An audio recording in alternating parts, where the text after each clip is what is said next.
What's up, guys? We're back with another episode of British Guy Reacts, the place where we give honest reactions, not overreactions. And today, we are reacting to 5 winter objects I only used after moving to America. So winter is here, guys. Jumper season, or sweater season, as you guys would say. Big coat, the snow's gonna come. Christmas is almost here. Well, 6 weeks, something like that. So yeah, thought it was quite suitable video to check out. If you are enjoying my channel, please subscribe to the channel. Comment down below on what other videos you want to see. Once again, excuse my voice, it's still a little bit croaky here, but we move, we keep grinding. Let's get into the video. In England, I've never known weather that would sort of necessitate this kind of headgear. I've never checked this guy out before, by the way. Seems like he's a British guy who moved to America, so, no. This should be some good insights. Yeah, there's wind, but there's not sort of wind that brings along with it a wind chill of -1 billion. Hello, I'm Lawrence, and I'm on a quest to uncover all of the memos that Britain and America lost in the pond, and one of those memos pertains to the weather. Of course, the weather in both countries at this time of year gets a little cold, and we as human beings have to survive. In order to do so, we don't just shut ourselves in our houses and stick the heating on high. I mean, we do that. In fact, I mostly do that. But there are other ways in which we survive, and that is through the use of winter objects. Growing up in England, I will tell you now, there were certain winter objects with which I was familiar, you know, sledges instead of sleds, or toboggans. Did the same thing, pretty much. And just thin woolen gloves and snowballs. They're not an object, that's just snow congealed.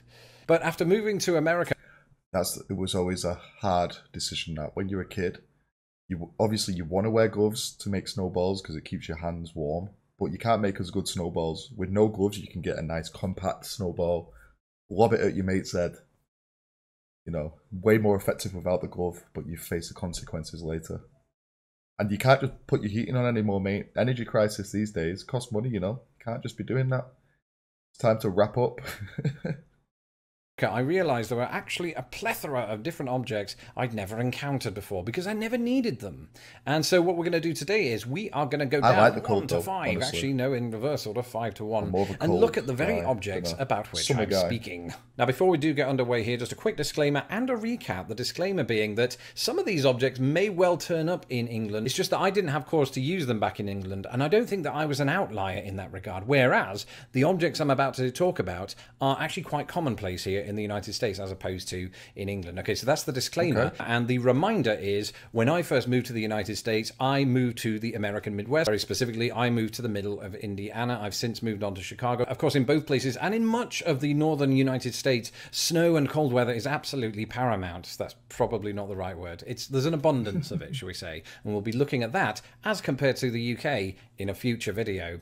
But without further ado, let's take a look at 5 winter objects I didn't use until I moved to America. Let's get into it.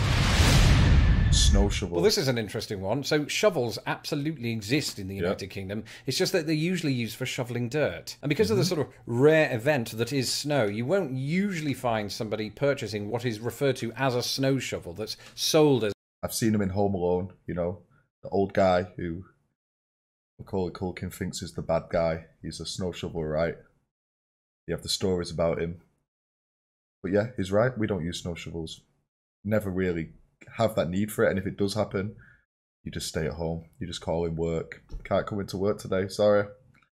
Although they don't like that. But as a snow shovel. Because there are differences between a snow shovel and a regular shovel. Yeah? It's usually size. Because everything is bigger in America. And snow shovels are no different. And of course, snow itself is no different, at least here in the north. It was in my first winter here. My brother-in-law showed me how to use one. I mean, it's pretty self-explanatory. It can't be that hard. On the tin. Just grab it by the handle and whatever that bit is, the neck, and do that and throw it. It's a lot of hard labour.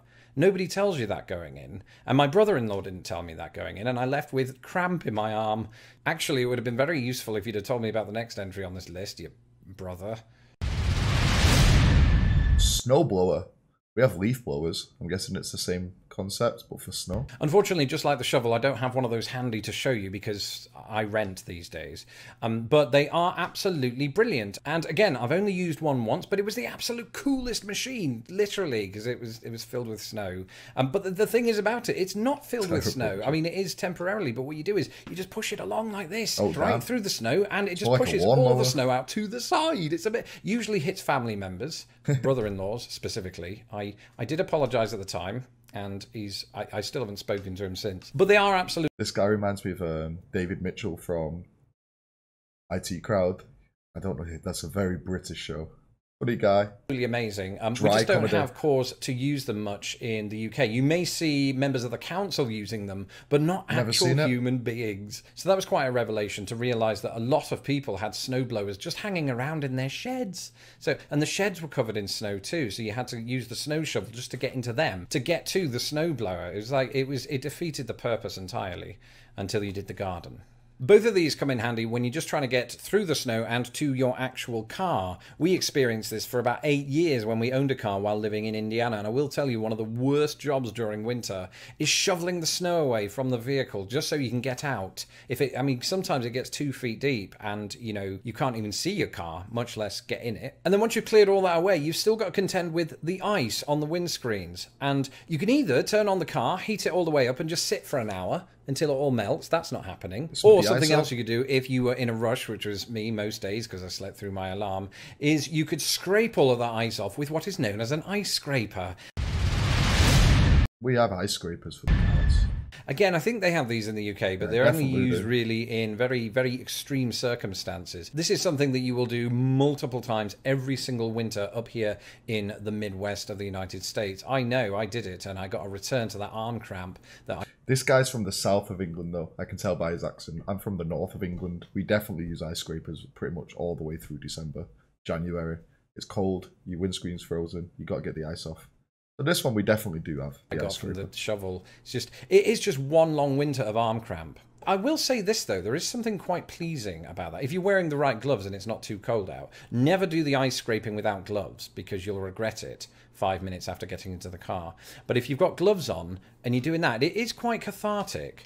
So long as you don't break the windscreen. Sometimes it feels like you are doing that because you're scraping off basically ice, which can look and sound like glass. And then once you've scraped off all the ice, right, and there's just bits of powdery ice on the windscreen and bits of snow, the best thing then to do is just open the door and slam it, and you just cause this sort of little avalanche on the car. So long as you don't cause an actual avalanche. If you're living in the mountains, just be careful. I mentioned the gloves. It is very important to have good gloves, but equally important while you're wading through all of this snow is our fourth entry. Winter boots. I truly didn't believe how bad it was going to get in the Midwest until I actually saw it with my own eyes. So after doing all of the shoveling or the snow blowing or the scraping of the ice, I realised that I'd made the mistake of wearing sneakers in the snow the whole. See, again, I don't have a specific pair of winter boots, but I have hiking boots, man. Waterproof hiking boots, They're the same thing, really, surely. They come up to like above your ankles. No water gets in. Perfect for the winter. Good grip on the bottom.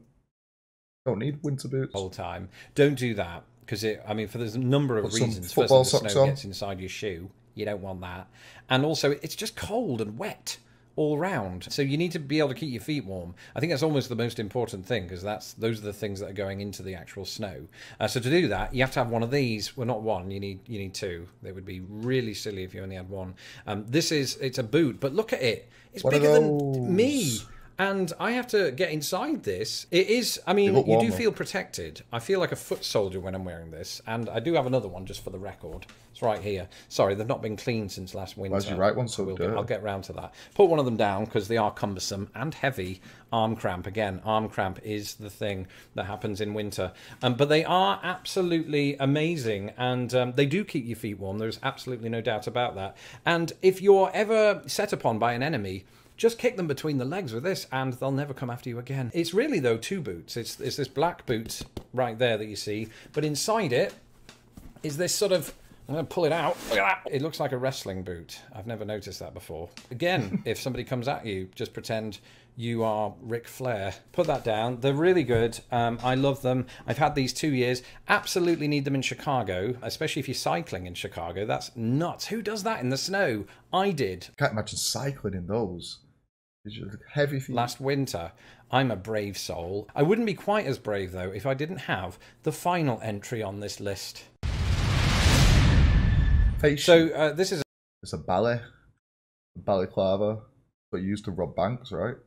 And if you're a roadman in England, if you're a drill artist, grime artist, you might have one of these. The face shield, and you know what its important job is that not only does it sort of keep snow off you and things like that, the important thing that it does is it keeps the cold wind, the harsh wind of Chicago off you. It also keeps those people that come at you off you. They'll think you're a Bond baddie and call MI6 or something. I don't know why I'm wearing this. Sorry if it looks terrifying. I'll take it down because there's no wind in here. I don't really need it, and actually it's making it very hard to breathe, which isn't good when you're trying to present a video. But this is one of the best acquisitions I ever made as an athlete here in Chicago. I'm not an athlete. I mean, I ride to work for recreation. I wouldn't be seen dead wearing this in England. There'd be no reason to wear this in England. You know, you don't want to wear one of these while it's raining. That's for sure, because it would just get soaked all round. In England, I've never known weather that would sort of necessitate this kind of headgear. There's wind, but there's not sort of wind that brings along with it a wind chill of -1 billion. I'm trying to think of a scenario in which you would need it. It doesn't quite go with the tweed hat. But I absolutely love it on me. My wife loves it on me. I don't. What do you mean you don't? That's it. Scared with them. For this episode, thank you for joining me here in this new year. No live stream tonight, as we would normally have on a Friday, because I'm currently out. So that was 5 winter objects I only used after moving to America. Obviously, I was aware of a snow shovel, like I said, Home Alone. I've seen it there. We don't have that. He's right there. Oh. Snow blower. I've never seen that before. Looks cool. Basically a lawnmower. Blow your snow away. I like that one. We have no use for it. Ice scraper, we 100% have. This guy must have used an ice scraper in England. Otherwise, he's just been driving around with a frozen windscreen the whole time. But like I said, he does sound like he's from the south, where it is a little bit warmer. Winter boots. Nobody has specific winter boots. But hiking boots, same thing, innit? It's the same thing. We just don't have that fluffy part on the inside, but I bet you can just buy that and put it inside your hiking boots. And then face shield. Nobody uses these seriously for their actual use. They're only ever used by criminals and roadmen, basically, in England. So yeah, that is 5 winter objects. He's only used in America. And I'll agree with him on most of them. If you did enjoy the video, subscribe to my channel, go and check this guy out. And his link will be in the description below. And I'll see you for the next one. Take it easy. Peace.